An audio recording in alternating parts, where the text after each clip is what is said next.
Hello guys, myself Sandeep Agarwal from Unacademy offline centre. प्यारे बच्चों, कई टाइम से कई समय से ऐसा लग रहा था कि हमें कहीं ना कहीं कुछ समझना होगा। हमें ये समझना होगा कि किस तरह से हम स्टडी करें, कैसे हम स्टडी इस तरह से करें कि हमें प्रेशर भी फील ना हो और हम बेटर स्कोर कर सकें, है ना। बच्चे 11th में आते हैं, 12th में आते हैं और एकदम से अजीब से हो जाते हैं कि यार इतना सारा होमवर्क कैसे होगा, लगातार टेस्ट हो रहे हैं, कैसे मार्क्स आएंगे, पुराने चैप्टर को कैसे रिवाइज करेंगे। तो एक बात तो आप भी लोग समझते हैं कि हम जो तैयारी करने जा रहे हैं, चाहे वो 2 साल का प्रोग्राम हो, चाहे 1 साल का प्रोग्राम हो आपका, बच्चों इन 2 सालों में हमें मेहनत करनी होगी अच्छे से। लेकिन वो मेहनत हमेशा एक प्रॉपर प्लानिंग के जरिए होनी चाहिए, है ना।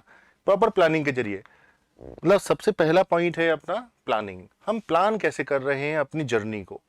ऐसा तो नहीं है कि हमें आईआईटी निकालनी है तो हम पीएचडी कर लेंगे मैथमेटिक्स में, बिल्कुल नहीं। हमें सब कुछ नहीं पढ़ना है, हमें कैसे पढ़ना है सबसे पहले ये समझना जरूरी है। क्योंकि मैं कोटा में पढ़ाता हूँ, पिछले 13-14 साल से मैं कोटा में हूँ, तो मैं ये कह सकता हूँ कि कोटा के बच्चों में ये चीज़ रहती है कि भाई उन्हें सलाह देने वाले बहुत लोग होते हैं, उनके फ्रेंड्स होते हैं, उनके सीनियर्स होते हैं, है ना। यहाँ कोटा में तो सबके पास पूरा आइडिया है कि आईआईटी कैसे होगी। तो बच्चों अपने को ये देखना है कि आईआईटी करने के लिए, चूंकि मैं मैथमेटिक्स का टीचर हूँ तो मैथ्स के विषय में आपको बताऊंगा कि कैसे कैसे हमें क्या क्या करना है। तो देखिए, सबसे पहला पॉइंट मैंने आपको बताया है, सबसे पहला पॉइंट है अपना प्लानिंग। हमें अपनी स्टडी को प्लान करना है। प्लान वे में तैयारी करेंगे। देखिए, जैसे आपने अपना स्टार्ट किया, कहीं भी आप कोर्स कर रहे हैं, किसी भी कोचिंग में हैं, किसी भी स्कूल में हैं, कैसे करेंगे। जैसे टीचर ने आपको आज जो भी टीचर ने आपको टीच किया है ना, उसे आपको पूरा अच्छे से समझना है ना। सबसे पहले अपने को क्या करना है, अंडरस्टैंड द क्लास टॉपिक। जो भी टॉपिक चल रहा है उसे क्लास के दौरान अच्छे से समझ लेना है पहले कि भाई कैसे कैसे हो रहा है, क्यों क्यों हो रहा है, और उसे अच्छे से टीचर से पूछ भी लेना है। इनफैक्ट टीचर जब पढ़ाते हैं तो कुछ तो वो बोर्ड पर लिखते हैं, कुछ नहीं लिख पाते। जो नहीं लिख पाते, जो बोलते हैं, वो भी आपको अपनी लैंग्वेज में लिख लेना चाहिए। हिंदी में, मराठी में, तमिल में, जो भी आपकी कंफर्टेबल लैंग्वेज है उसमें आप उसको लिख लो, ताकि वो मेमोरी में हमेशा आपके याद रहे। ठीक है। फिर क्लास में टीचर आपको क्वेश्चन कराएंगे, जिन्हें हम इलस्ट्रेशन कहते हैं। उन इलस्ट्रेशन को हम लोग सॉल्व करते हैं क्लास में, है ना। कुछ क्वेश्चन बनेंगे और कई सारे नहीं बनेंगे। जो क्वेश्चन बन चुके हैं, है ना, ध्यान से समझिएगा मैं क्या बोल रहा हूं।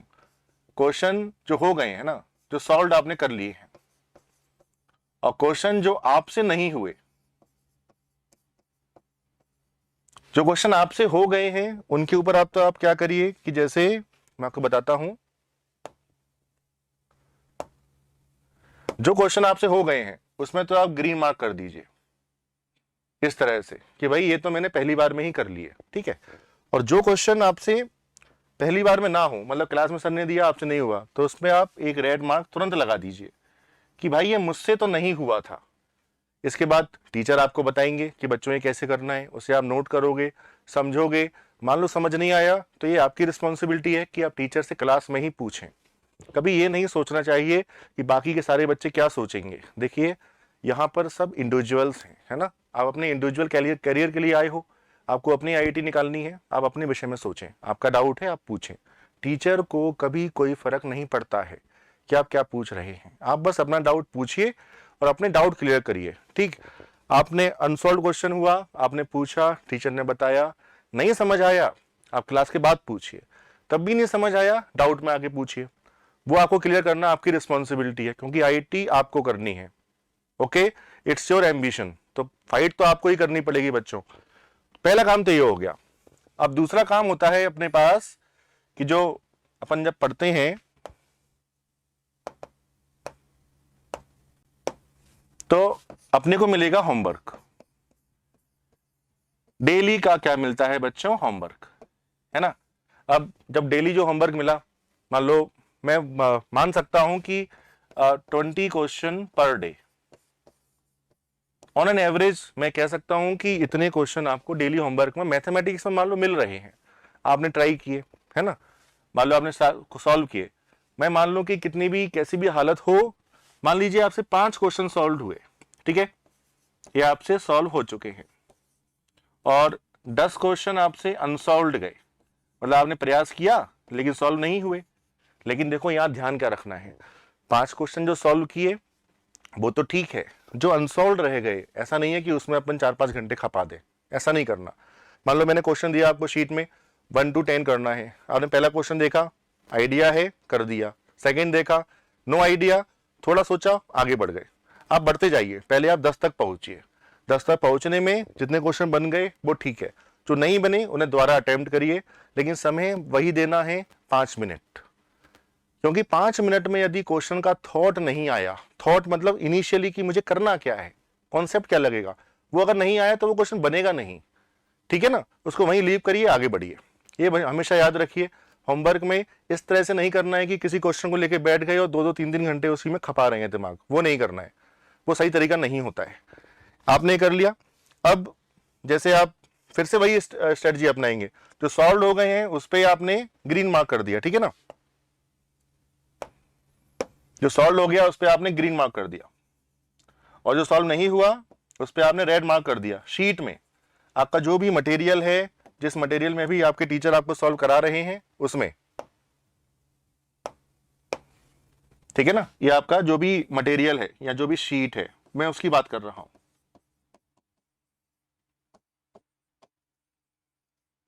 ये आपकी स्ट्रेटजी है, आपकी शीट में हमेशा मार्किंग होनी चाहिए। ग्रीन मतलब जो मेरे से पहली बार में हो गए, रेड मतलब जो मुझसे नहीं बने।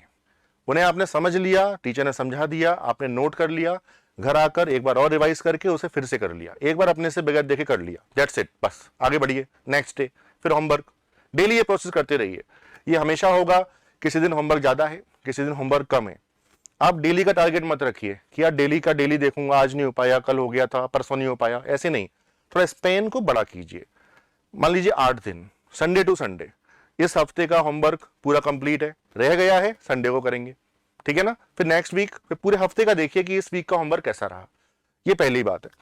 दूसरी बात, अब जैसे आज की क्लास हो गई, मैंने आपको पढ़ा दिया, आप समझ गए, नेक्स्ट क्लास में आप आएंगे तो कुछ नहीं करना है, जो भी थ्योरी मैंने क्लास में कराई है या किसी भी टीचर ने थ्योरी कराई है उसे बस एक बार रिव्यू कर लेना है, एक बार हल्का सा रिवाइज कर लेना है कि क्या कराया था।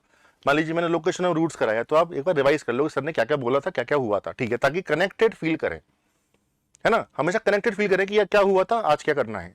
पहली बात तो ये तो हुआ अपना एक बेसिक प्लानिंग कि भाई मुझे डेली टू डेली रूटीन में किस तरह से आगे बढ़ना है। जब आप पहला चैप्टर स्टार्ट करेंगे तो आपको ये पूरे फंडे फॉलो करने हैं, फिर धीरे धीरे आप आगे बढ़ेंगे, ठीक है बच्चों, आगे बढ़ते जाएंगे। एक चैप्टर हो जाएगा, 2 चैप्टर हो जाएंगे। अब आई प्रॉब्लम, बड़ी प्रॉब्लम क्या आई, पहला चैप्टर भूल गए, टेस्ट में क्वेश्चन आए आपसे नहीं बने। अब चैप्टर तो भूल गए क्योंकि आप अभी उतनी मेमोरी शार्प नहीं है, दो चैप्टर पढ़ने के बाद पहला चैप्टर आप भूल चुके हैं, तो पहला चैप्टर अपन कैसे करेंगे वो समझिएगा। इसे मैंने कहा है आपके लिए रिवीजन स्ट्रेटेजी। देखिए बच्चों, हम अगर एक दिन में 100 क्वेश्चन लगा लें किसी चैप्टर के, इससे बेहतर यह है कि हम डेली आप 5-5 क्वेश्चन करें। अगर हम डेली किसी टॉपिक के विषय में सोचेंगे, 5-5 क्वेश्चन करते हुए ही सोचेंगे, तो ये मान लीजिए कि वो चैप्टर आपको रट जाएगा, आपके दिमाग में, आपके जहन में, आपकी सोल में बस जाएगा वो चैप्टर। तो मेरा ये कहना होता है कि मान लीजिए जैसे आप 11th क्लास में हैं, ठीक है, या फिर आप 12th क्लास में हैं, किसी भी क्लास में हो, जनरली जैसे 11th में हम स्टार्ट होता है FOM से, फिर आता है लॉग, फिर आता है quadratic, sequence series, and it will continue like this, है ना बच्चों। और 12th में हम स्टार्ट करते हैं function, then ITF, then limit, continuity, differentiability, MOD, and it will continue like this, ठीक है। अब जैसे मान लीजिए आपने FOM किया, डेली क्लास किया, होमवर्क किया, जैसा मैंने बताया ग्रीन रेड करते गए, चैप्टर खत्म, डिस्कस्ड हो गया पूरा। आफ्टर 5 to 6 डेज, कितने दिन बाद, 5 से 6 दिन बाद, जब वो चैप्टर का डिस्कशन हो गया उसके 5 से 6 दिन बाद आप क्या करेंगे, FOM की शीट खोलेंगे।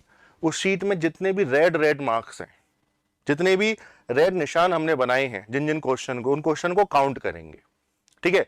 मान लीजिए ऑन एन एवरेज मान लेते हैं कि चलिए FOM में आपने देखा कि भैया 60 60 क्वेश्चन क्या थे बेटा? अनसॉल्व थे। अनसॉल्व मतलब जो आपसे सॉल्व नहीं हुए थे, खुद से नहीं हुए थे ना, बाद में समझ लिया आपने। अब आप क्या करेंगे? 60 क्वेश्चन है, एक दिन में रिवीजन करने का टाइम मिलेगा नहीं, क्योंकि चैप्टर तो अभी भी चल रहे हैं, वो प्रोसेस तो अभी भी चल रही है ना, डेली का डेली अपने को करना है। आज जो पढ़ाया आज रिवाइज, आज जो पढ़ाया आज रिवाइज, आज जो पढ़ाया उसे क्वेश्चन कर लिए, तो ये रिवीजन कैसे होगा? 60 क्वेश्चन एक दिन में नहीं लगाने हैं। आप क्या करिए ये आपकी इच्छा अनुसार है कि आप इसे डिवाइड करिए कि चलिए मैं एफओएम के 4 क्वेश्चन पर डे लगाऊंगा। कितने क्वेश्चन बच्चों? केवल 4 क्वेश्चन। और कौन से लगाऊंगा? रेड वाले, ठीक है, वो मैं 4 क्वेश्चन लगाऊंगा।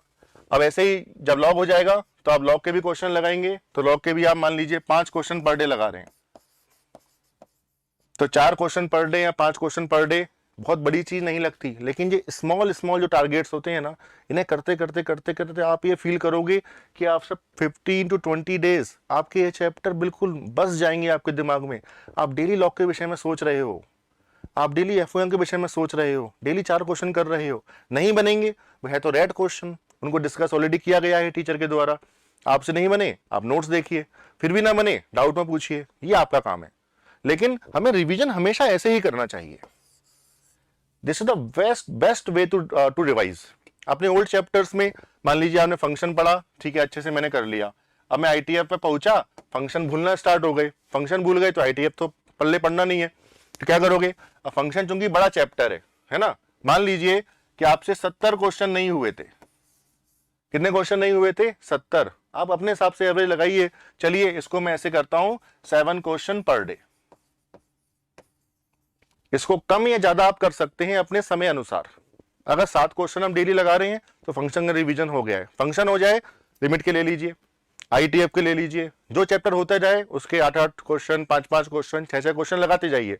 जब आपको ऐसा लगे कि यार बहुत सारे चैप्टर हो गए, समझ रहे हैं, बहुत सारे चैप्टर हो गए हैं, अब आपने रेड वाले क्वेश्चन कई सारे तो कर लिए होंगे, कुछ सेकंड टाइम में बने होंगे, सेकंड टाइम में कुछ नहीं बने होंगे। अब आप क्या करेंगे कि यार इतने चैप्टर हो गए हैं मेरे पास, तो जो क्वेश्चन आपसे सेकंड टाइम में भी नहीं बने, उन क्वेश्चन को आप इकट्ठा करेंगे पूरे में कि भाई कितने क्वेश्चन हो रहे हैं। मान लो जो रेड वाले क्वेश्चन जो हमने रिवाइज किए, सॉल्व किए, उसमें भी कुछ क्वेश्चन नहीं बने, फिर से आपने देख लिया है सॉल्यूशन लेकिन बने आपसे नहीं है, उन क्वेश्चन को करने के लिए फिर से काउंट करिए कितने क्वेश्चन है। मान लीजिए ये 100 क्वेश्चन हुए, तो कितना करना है अपने को? 10 question per day. Start from function. अब जो क्वेश्चन आते जाएं, 10 क्वेश्चन डेली करते जाओ, आपका ये पूरा का पूरा डिफरेंशियल कैलकुलस ऑटोमेटिकली रिवाइज हो जाएगा। और बच्चों 10 क्वेश्चन को करने में टाइम कितना देना है ये आप खुद सोचिए। मेरे हिसाब से 10 क्वेश्चन को करने के लिए 40 से 50 मिनट, मैक्स टू मैक्स 1 घंटा, 1 आवर। आप 1 घंटा दे सकते हैं बस, इससे ऊपर नहीं, उससे ऊपर नहीं देना है। इस तरह की स्ट्रेटजी जब फॉलो करोगे कि आज जो पढ़ाया है वो मैंने आज रिवाइज किया, आज मैंने होमवर्क किया, वीकली 8 दिन का मुझे टारगेट लेके चलना है, छोटे छोटे टारगेट्स हैं, 8 दिन का काम 8 दिन में होना चाहिए, ठीक है। फिर रिवाइज मुझे करना है, 2-3-4 चैप्टर हो चुके हैं पुराने चैप्टर के, 2 question per day, 5 question per day, 3 question per day. आप ऐसा भी कर सकते हैं कि चलो यार मेरा एलसीडी कमजोर है, तो आपने लिमिट के 2 क्वेश्चन, कंटिन्यूटी के 2 क्वेश्चन, डिफरेंशिएबिलिटी के 2 question per day, 6 question per day आपने किए, और ऑटोमेटिकली 10 to 15 डेज में आपका एलसीडी बेहतरीन रिवाइज हो जाएगा। एक बात हमेशा याद रखिए, हमारी मेमोरी इस तरह से काम करती है कि हम जिन कॉन्सेप्ट को, है ना, बार बार सोचते हैं, डेली के डेली आप उन कॉन्सेप्ट को सोच रहे हो, तो वो कॉन्सेप्ट आपके जहन में हमेशा के लिए सेव हो जाएंगे, आपकी मेमोरी में हमेशा के लिए हो जाएंगे। ये बेस्ट तरीका है जिस तरह से आप रिवीजन कर सकते हो। और याद रखिए, रिवीजन सबसे ज्यादा जरूरी है, सबसे ज्यादा जरूरी। हम जो पढ़ते जा रहे हैं वो तो ठीक है, लेकिन पुराना भूलना नहीं है हमको, पुराना भी हमको रिवाइज तो करना ही करना है, ठीक है। ये मैंने बताया आपको रिवीजन स्ट्रेटजी। चलिए अब देखिए, कहीं ना कहीं ये बात हमेशा आती है जीवन में कि भाई टेस्ट दिया, तैयारी पूरी थी, मार्क्स कम आए, है ना, और बच्चों से कम मार्क्स आए, रैंक कम आई, टोटल मार्क्स मैथ्स में कम आए। मैथ्स तो बेटा हमेशा ही टफ रहता है ना, इजी हम कर भी देंगे तो आईआईटी तो इजी करेगा नहीं, मैथ्स तो टफ है, लेकिन टफ और इजी रियली में बताऊं तो कुछ नहीं होता। जो क्वेश्चन हमसे बन जाते हैं वो इजी माने जाएंगे, जो हमसे नहीं बनते हैं वो टफ माने जाएंगे। लेकिन उन्हीं टफ क्वेश्चन को अगर आप 3-4 बार एक ड्यूरेशन के बाद करते जाएंगे तो वो क्वेश्चन भी आपको इजी लगेंगे। आपको ये लगेगा कि इसमें ऐसा करना है, इसमें ऐसा करना है, इसमें ऐसा करना है, इसमें ऐसा करना है। आपको थॉट दिमाग में सेव हो जाएंगे कि इन क्वेश्चन में करना क्या है, मुझे तो याद है। क्योंकि क्वेश्चन जब एडवांस में आएगा तो अपने पास समय इतना नहीं होता कि थॉट कब आएगा। क्वेश्चन पढ़ते समय, देखते समय, समझते समय दिमाग में पहला थॉट आ जाना चाहिए कि मुझे स्टार्ट कैसे करना है। बस पूरा का पूरा गेम वहीं सेट है। कॉन्फिडेंस, थॉट आ गया, कॉन्फिडेंस आ गया। थॉट नहीं आया, गेम खत्म, क्वेश्चन खराब, टाइम भी लेगा। नेक्स्ट क्वेश्चन में जाओगे तो कॉन्फिडेंस कम लेके जाओगे, सीधी सी बात है। अब टेस्ट में क्या करना है वो देखो। How to handle periodic test. Test कभी भी किसी भी इंस्टीट्यूट में, किसी भी स्कूल में या किसी भी कॉम्पिटिटिव एग्जाम की तैयारी के लिए बता रहा हूं, टेस्ट कभी भी जजमेंटल नहीं होते हैं, ना ही आपको होना है, बिल्कुल नहीं। जजमेंटल नहीं होना है। अगर कोई हो भी रहा है तो वो गलत कर रहा है। अगर आपके पेरेंट्स बोल रहे हैं कि जजमेंटल हो रहे हैं कि आपके मार्क्स खराब आ रहे हैं तो आपसे आईआईटी नहीं होगी, गलत स्टेटमेंट है। अगर आपके फ्रेंड्स बोल रहे हैं कि तेरे मार्क्स कम आ रहे हैं, तेरे से आईआईटी नहीं होगी, गलत स्टेटमेंट है, बिल्कुल रॉन्ग स्टेटमेंट। हमें यह समझना है कि यार मार्क्स कम आए क्यों, किस तरह की गलतियां हुई। समझिएगा मेरी बात। क्या गलतियां ब्लेंडर मिस्टेक्स थी? ब्लेंडर मिस्टेक समझते हैं आप लोग? 3 + 3 = 9। जब हम तेज स्पीड में क्वेश्चन सॉल्व करते हैं तो हमारा ध्यान तब ज्यादा रहता है जब हम कॉन्सेप्ट अप्लाई करते हैं, और जब हम कैलकुलेशन करते हैं तब हमारा दिमाग थोड़ा कम लगता है उसमें। तो होता क्या है उसकी वजह से? Calculation mistake. अब बेटा मिस्टेक कैसी भी हो, मार्क्स लूज होंगे, है ना। या फिर सिली मिस्टेक्स। सिली मिस्टेक्स किस तरह की? कॉन्सेप्चुअली सिली मिस्टेक, है ना। जैसे मान लीजिए कि किसी क्वाड्रेटिक को हमेशा मुझे पॉजिटिव करना है कि ये हमेशा पॉजिटिव है, तो उसके लिए क्या कंडीशन होगी? आपने बोल दिया sir A positive and D positive. अब क्वेश्चन कराए और क्वेश्चन गलत हो गया। बेसिकली आपको पता था, बात समझिएगा, आपको आइडिया था कि डी नेगेटिव होता है, लेकिन पेपर देते समय जिस तरह का आपको कॉन्फिडेंस होगा, जितना आपको याद रहा या जितना जल्दी करने की आपने कोशिश की, आपने वही कर दिया जो पहला थॉट आपके दिमाग में उस समय आया था कि डी पॉजिटिव भी तो होता है हमेशा, नेगेटिव क्यों लेते हैं। लेकिन आपको पहले मालूम था कि डी नेगेटिव लिया गया था, सर ने समझाया था। इसे कहते हैं सिली मिस्टेक। ये सिली मिस्टेक ऐसी क्यों होती हैं? क्योंकि हमने नोट्स की थ्योरी को केवल रीड किया है, उसके विषय में सोचा नहीं है। अगर आप अपनी आंखें बंद करके एक बार सोचें कि आप क्वाड्रेटिक के कितने ग्राफ होते हैं, 6 ग्राफ सर ने बताए होंगे। ए पॉजिटिव के लिए 3 ग्राफ, ए नेगेटिव के लिए 3 ग्राफ, सीधा पैराबोला ए पॉजिटिव, उल्टा पैराबोला ए नेगेटिव, एक्स एक्स को काटेगा तो डी पॉजिटिव, टच करेगा डी जीरो, कुछ नहीं करेगा डी नेगेटिव। अगर ये ग्राफ आंख बंद करके आप मेमोराइज करके बना सकें तो सिली मिस्टेक होने के कोई चांस ही नहीं है। जीवन में सिली मिस्टेक नहीं होगी। जब भी कोई कॉन्सेप्ट करें, आईज क्लोज करके अकेले में सोचें कि यार इसमें ऐसा किया, ऐसा किया। मान लीजिए आपने आज LMVT पढ़ी है, अब उसका पढ़ तो लिया, मैथमेटिकल लैंग्वेज है, कितना फील कर पाए होंगे इसको। जब तक आप फील नहीं करेंगे, ये फील भी बहुत बड़ी चीज है बेटा, है ना। फील आना बहुत आवश्यक है। फील ऐसे तो आएगी नहीं कि मैं बार बार एक ही स्टेटमेंट बोलूंगा तो फील आ जाएगी, ऐसा नहीं है। आप सोचेंगे मन में यार कि सर ने क्या बताया था LMVT में कि एक इंटरवल में कॉन्टिन्यूअस होना चाहिए, ओपन इंटरवल में डिफरेंशिएबल होना चाहिए, और क्या होना चाहिए? बस 2 पॉइंट लेते हैं, ए और बी के बीच में कॉर्ड बनाते हैं, कॉर्ड का स्लोप निकालते हैं और फिर ये कहते हैं कि इस कॉर्ड के पैरेलल कम से कम एक टेंजेंट होगी। मान लीजिए वो पॉइंट x = c है तो f'(c) = f(a) - f(b) / a - b। इसको अगर आप मेमोराइज करेंगे जैसे मैंने मेमोराइज किया, बात समझ रहे हैं, रटा नहीं है मुझे, मेमोराइज है। जब इसे आप आंख बंद करके सोचेंगे तो आपके मेमोरी में, आपके ब्रेन में ये चीजें तुरंत सेव होती जाएंगी, पक्के तौर पर सेव होती जाएंगी। तो इस चीज को दोहराइएगा, है ना। थ्योरी का जो पार्ट होता है, थ्योरी वाला पार्ट, उसको बेटा हमें मेमोराइज करने की आवश्यकता है ना। मेमोराइज करिए इसको, है ना। एक तो ये होती है। तीसरी गलती क्या होती है अपने पास कि रॉन्ग कॉन्सेप्ट, कि अपन ने कॉन्सेप्ट ही रॉन्ग लगा दिया और जल्दबाजी में केवल मार्क्स स्कोर करने के लिए ऑप्शन देख के रॉन्ग कॉन्सेप्ट लगा दिया, हिट एंड ट्रायल लगा दिया और आंसर सोचा कि यार ABCD में से ये तो आ रहा है तो ये सही तो है, लेकिन आंसर तो ABC था। अब ये गलतियां अगर करोगे तो उसे मार्क्स जाएंगे। वैसे ऐसी गलतियां जनरली बच्चे नहीं करते हैं, थोड़े टाइम बाद समझ जाते हैं कि ऐसी गलती तो नहीं करनी है। ठीक है, ये भी हम धीरे धीरे दूर कर सकते हैं प्रैक्टिस के द्वारा कि भाई कॉन्सेप्ट कैसा लगाना है, ऑप्शन को देख के नहीं चलना है, हिट एंड ट्रायल तो बिल्कुल नहीं लगाना है अनलेस और अनटिल बिल्कुल वही करना पड़े तो। ठीक है, तो ये तो बेटा अपनी जो मिस्टेक्स हैं जो अपन लोग पेपर में करते हैं। पेपर आपके पास आ गया, पेपर हो गया, मार्क्स जैसे भी आए, आपने हर क्वेश्चन का एक चार्ट बनाया। मान लीजिए जे एडवांस का पेपर है, ठीक है, आप ऐसा चार्ट खुद बनाइए, क्वेश्चन नंबर लिखिए 1 2 3 4 5 6 7 8 से लेकर 18 तक, खुद के कॉपी में लिखिए। ठीक है, पेपर सामने रखिए, जो क्वेश्चन आपसे हो गए है ना, जो क्वेश्चन आपसे हो जाते हैं उन पे तो आपने टिक लगा दिया। मान लीजिए कि आपने कर लिए कुछ क्वेश्चन, ठीक है, मान लीजिए मैं ज्यादा वैसे कर दिया है ना, मान लीजिए क्वेश्चन हो गए, और जो क्वेश्चन आपसे नहीं हुए उन पे आपने क्रॉस कर दिया कि भैया ये तो नहीं हुए हैं, और इसमें ही बहुत सारे ऐसे हैं जो नहीं हुए हैं। अब नहीं हुए में दो चीजें होंगी, या तो आपने वो अटेम्प्ट नहीं किया, नॉट अटेम्प्टेड,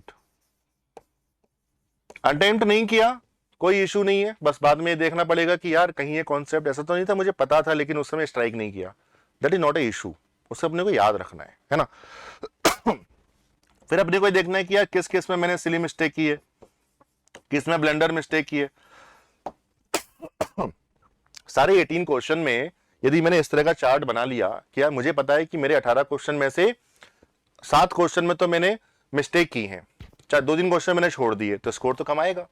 तो आपको फिर ये समझना पड़ेगा कि यार जो मिस्टेक की है ये मिस्टेक मुझे अब याद रखनी है, ये मिस्टेक मैं फिर से नहीं करूंगा, और इस पेपर पे वो मिस्टेक आप लिख लीजिएगा कि मैंने यार ये मिस्टेक की थी कि मैंने मल्टीप्लाई गलत कर दिया, मैंने कॉन्सेप्ट में दिमाग ही नहीं काम किया, डी नेगेटिव की जगह डी पॉजिटिव लिखाया, ये सब नहीं करना है। अगर किया है तो उसी पेपर पर अपनी गलतियां भी लिख लो, ये मिस्टेक की, ये मिस्टेक की, ये लिखा मैंने, वो किया, और वो पेपर हमेशा संभाल के रखो। अगर आपके पूरे साल, एक साल में मान लीजिए 10 टेस्ट होते हैं, तो 10 पेपर उस तरह के आपके पास होने चाहिए। That is your analysis, that is your analysis of test, कि भाई मैंने टेस्ट दिया, स्टार्टिंग में 18 क्वेश्चन थे, कुछ गलत हुए, कुछ सिली मिस्टेक्स, कुछ छोड़े और इतने बने। जो गलतियां हुई हैं वो साइड में लिखी हुई हैं, जो अटेम्प्ट नहीं किए वो ये वाले कॉन्सेप्ट थे, बाकी मेरा ये स्कोर है, दैट्स इट। हर पेपर का एनालिसिस आपके पास होना चाहिए, और आपको वो याद भी रखना है कि यार ये मिस्टेक फिर से नहीं होगी। ठीक है, that is also your planning, यही तो प्लानिंग है। जो गलतियां हो गई दोहराएंगे नहीं, और गलतियां हमेशा नोटेड होनी चाहिए। ऐसा नहीं होना चाहिए कि पेपर भी दे रहे हैं, गलतियां भी कर रहे हैं, उसके बारे में सोच भी नहीं रहे हैं, फिर अगले टेस्ट में गए फिर वही गलतियां। नोटेड, हमेशा हर चीज को लिखिए, प्रॉपरली लिखिए, हमेशा प्लान करिए। ठीक है, आगे बढ़ते हैं।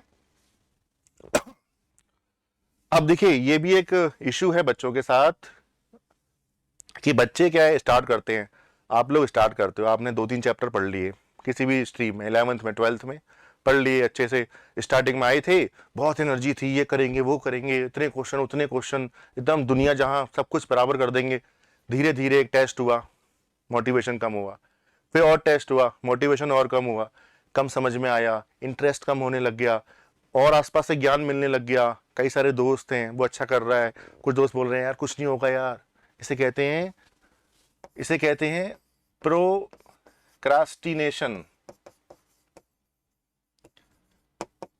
नेगेटिव थिंकिंग, है ना, ये दिमाग में लाना नहीं है। और एक चीज बताओ, मोटिवेशन कैसे आएगा? दो तरह की मोटिवेशन है, एक परमानेंट, एक टेम्पररी। परमानेंट मोटिवेशन कहां से आएगा? परमानेंट आप कैसे सोचते हो अपने विषय में? परमानेंट मोटिवेशन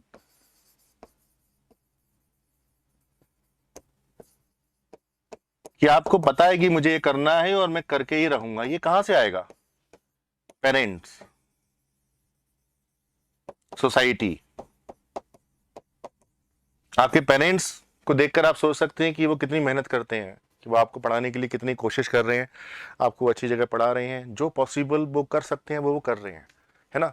और उनकी उम्मीदें हैं कि आप अच्छा करें, आप अच्छे इंसान बने, एक बेहतर इंजीनियर बने, बड़े इंसान बने, कुछ जीवन में अच्छा कमाएं, शायद ऐसा कुछ करें जो वो ना कर पाए।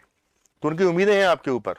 ये उम्मीदें बोझ नहीं होती हैं, उम्मीदें मोटिवेशन होती हैं कि यार मुझे तो करना है, मेरे पेरेंट्स ने बोला है ना, मुझे तो करना पड़ेगा और मैं करूंगा।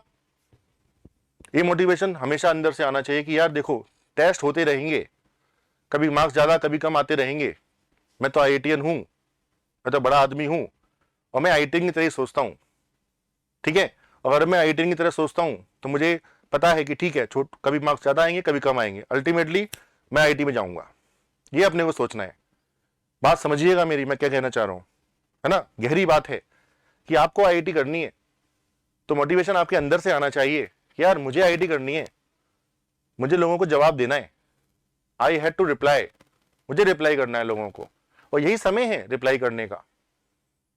ऐसा नहीं होता लाइफ में कि आपने जॉब की 10 साल हो गए और एकदम से सडनली आप बहुत बड़े इंसान बन गए, नहीं होता, जनरली कम होता है, नहीं होता। सबकी लाइफ 19, 20, 21 चलती रहती है ऐसी ही। आप अपने जीवन को बहुत ज़्यादा चेंज नहीं कर सकते आगे जाकर। कब कर सकते हैं? अभी कर सकते हैं, इन 2 सालों में, 1 सालों में आप अपना जीवन, अपने फैमिली का जीवन, इनफैक्ट मैं ये कहूँ कि आप इस समय अपने पास्ट को, अपने प्रेजेंट को और अपने फ्यूचर को, तीनों को सही कर सकते हैं। अभी आप अपनी फैमिली में एक बहुत छोटी एंटिटी हैं, आपको केवल पढ़ने भेजा है कि बेटा पढ़ लो कुछ बन जाओ, लेकिन जैसे ही आपका IIT में सिलेक्शन होगा, जैसे ही आप IIT में जाओगे तो आप छोटी एंटिटी नहीं हो ना, यू आर स्टार। आपने बड़ा काम किया है, आपने IIT सिलेक्ट किए, IIT की टी शर्ट या IIT का blazer you can not purchase it, you have to earn it. हाँ, उसमें पसीने की खुशबू होती है, मेहनत होती है एक परिवार की, एक बच्चे की। आप समझ पा रहे हैं मैं क्या कह रहा हूँ? तो ये मेहनत आपको लगातार करती रहनी है, क्योंकि जवाब देने का समय यही है। यही दो साल हैं जिसमें आप दुनिया को चेंज कर सकते हो। आप दुनिया को बता सकते हो कि देखो मैं क्या हूं और मैं क्या कर सकता हूं। तो ये 2 साल तो आप ये मानिए कि आपकी जिंदगी में जितनी भी लंबी जिंदगी हो, 100 साल की लाइफ हो, उसमें कहीं भी आप 2-3 साल निकाल दें, वो 2-3 साल अलग हैं, ये 2 साल अलग हैं, ये 2 साल बिल्कुल अलग हैं। तो इन 2 सालों को बिल्कुल अलग तरीके से जिएंगे। प्रेशर लेके नहीं जीना है, पढ़ना है, मेहनत करना कभी कोई प्रेशर नहीं होता है। अगर आपको पता है, आप प्लान करके चल रहे हो, तो आपको कभी स्ट्रेस नहीं होगा। प्लान नहीं होता तब स्ट्रेस होता है। अगर आपको पता है कि यार पेपर में 5 चैप्टर आने हैं और मेरे केवल 3 तैयार हैं, तो ऑब्वियसली आपको पहले से आइडिया होना चाहिए कि मार्क्स कम आएंगे, ये पॉसिबल है। अगर आपकी तैयारी पूरी है कि हाँ मैंने 5 चैप्टर आने हैं, मैंने पांचों के 5 चैप्टर कर लिए हैं, मैंने शीट 2 बार रिवाइज कर ली है, मैंने एडिशनल मटेरियल भी लगा दिया है, then you can go for it, और आपके अच्छे मार्क्स आएंगे, ये गारंटी है। और कोशिश ये करिए कि मार्क्स से ज्यादा अपनी रैंक देखिए कि रैंक इंप्रूव हो रही है कि नहीं हो रही है। क्योंकि पेपर अगर टफ रहेगा तो मार्क्स ऑब्वियसली कम आएंगे, इजी रहेगा मार्क्स ज्यादा आएंगे, पर अल्टीमेटली मैटर क्या करता है? आपकी रैंक। तो मैं वही कहना चाह रहा था कि मोटिवेशन का इशू आता है, क्योंकि देखो अपनी ये जर्नी है ना, ये IIT की जर्नी है, इट्स अ लॉन्ग जर्नी, ध्यान रखिए, लॉन्ग जर्नी है। मैं आज अगर एडमिशन लेता हूँ 11th क्लास में, तो मैं अभी से IIT एडवांस के विषय में नहीं सोच सकता कि यार मुझे 100 में रैंक लानी है, मुझे यार 80% मार्क्स स्कोर करने हैं। नहीं नहीं नहीं नहीं, बहुत लंबा रास्ता है। अभी आप कैसे मंजिल के विषय में सोच रहे हो? अपने टारगेट को छोटा करो, है ना, छोटा करो अपने टारगेट को। देखिए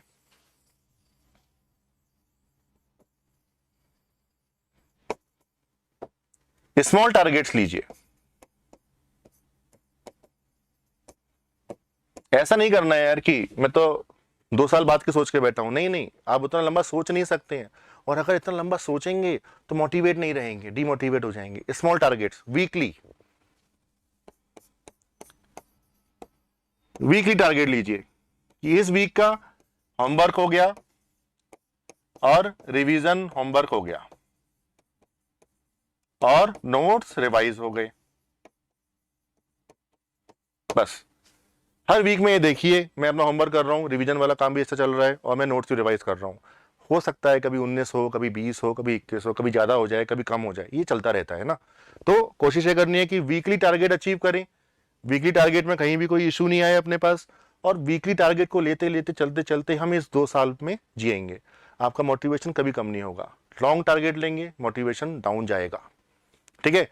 और अच्छे से रहिए, रूम को स्वच्छ रखिए, अच्छे से तमीज से रहेंगे तो पढ़ने में मन लगेगा और पॉजिटिव वाइब्स आएंगी। तो मोटिवेशन का बच्चों यही है कि सब आपके अंदर ही है, पूरा मोटिवेशन, है ना, सचिन तेंदुलकर को मोटिवेट करने के लिए कोई नहीं आया था, वो सेल्फ मोटिवेटेड था, क्योंकि वो बड़ा बैट्समैन था, उसे पता था कि वो बड़ा बैट्समैन है, तो बड़े बैट्समैन की तरह बिहेव करता था। समझ रहे हैं? अगर आप अपने आप को बड़ा इंसान मानते हैं तो बड़े इंसान की तरह बिहेव करिए। बस ये की पॉइंट है।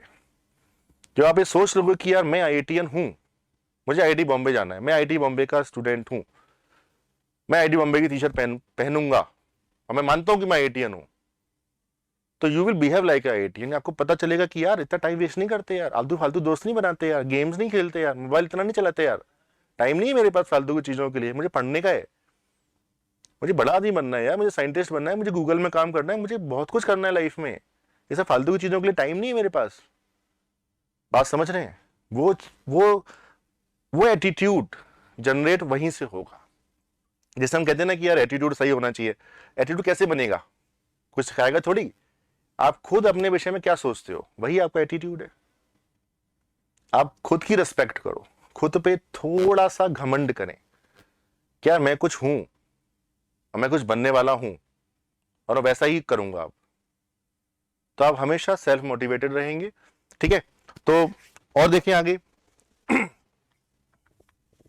देखो बच्चों, ये मैंने जो आपको बताया ये सारे बच्चों के लिए है, चाहे वो कोटा के हों, चाहे कोटा से बाहर हों, चाहे इंग्लिश मीडियम, हिंदी मीडियम, चाहे आप गांव से हों, चाहे शहर से हों, चाहे आप कहीं से भी हों, दुनिया में कहीं से भी हों। मैं आपको ये कहना चाहता हूं कि आईआईटी की प्रिपरेशन को स्ट्रेसफुली नहीं लेना है। अगर हम प्लान्ड वे में तैयारी करेंगे तो ये गारंटी है कि आपका सिलेक्शन तय है। मैं आपसे इतना कह सकता हूं कि अगर आप 2 साल 1 साल का जो आपका प्लान है, किसी भी इंस्टीट्यूट में आप हैं, यदि आप लगातार कंटिन्यू स्टडी करते रहते हैं, मार्क्स कम आए ज्यादा आए, मार्क्स कम आए ज्यादा आए, फर्क नहीं है, करता हूं मैं, करता रहूंगा करता रहूंगा करता रहूंगा, अगर आप ये करते रहेंगे पेपर तक, जो एडवांस के पेपर तक, तो आपका सिलेक्शन तय है 100%। आप किसी से भी पूछ सकते हैं, कोई आपको रोक नहीं सकता है। और देखिए, अगर आप किसी कोचिंग में नहीं है, अगर आप किसी कोचिंग में भी नहीं है, घर की परिस्थिति ठीक नहीं है, ठीक है, कोई टेंशन नहीं लेनी है लाइफ में। अनअकैडमी आपके लिए एक बहुत ही बेहतरीन अवसर, बहुत ही बेहतरीन प्लान लेके आया है बच्चों। देखो, जो लोग कोचिंग में पढ़ रहे हैं उनके पास तो ऑप्शंस हैं, है ना, जो लोग स्कूल्स में, अच्छे स्कूल्स में, उनके पास भी ऑप्शंस हैं। पर जो बच्चे ना अच्छे स्कूल में है, ना अच्छी कोचिंग में है, या फिर जिन्हें ऐसा लगता है कि नहीं यार पढ़ाई ठीक नहीं चल रही है, उन्हें इंप्रूव करने की जरूरत है, उन्हें बेहतर तरीके से समझना है, तो उसके लिए एक बहुत ही बेहतरीन प्लान लेकर आया है अनअकैडमी, जिसमें यूट्यूब पर, हमारे प्यारे से यूट्यूब पर हम एक कोर्स लॉन्च कर रहे हैं, जिसमें हम आपको पूरा कोर्स कराएंगे, 11th का भी और 12th का भी, फ्री ऑफ कॉस्ट, कोई पैसा नहीं लगना है आपका। पूरा 11th पढ़िए, पूरा 12th पढ़िए, कंबाइंड कोर्स है। ठीक है, नेक्स्ट वीक से स्टार्ट होने वाला है, 14 जून से शायद स्टार्ट होने वाला है, आप देख लीजिएगा यूट्यूब पर। और लगातार क्लासेस चलेंगी, कोटा के अनअकैडमी के जो टॉप एजुकेटर्स हैं वो उस पर टीच करेंगे, आपको पढ़ाएंगे। ठीक है, ये बेहतरीन अवसर लेकर आया है अनअकैडमी, और इस प्लान का नाम है आगाज एक पहल। ये आई डोंट थिंक यूट्यूब पे ऐसे और भी कोर्स हैं, शायद होंगे, बट ये अनअकैडमी का कोर्स है, और बेहतर तरीके से हम लोग कोशिश करेंगे कि आपका भविष्य उज्जवल हो और आप सभी लोग तरक्की करें। ठीक है बच्चों, तो आपके भविष्य के लिए शुभकामनाएं देते हुए इस वीडियो को मैं यहीं समाप्त करता हूं। Best wishes for your future. Thank you.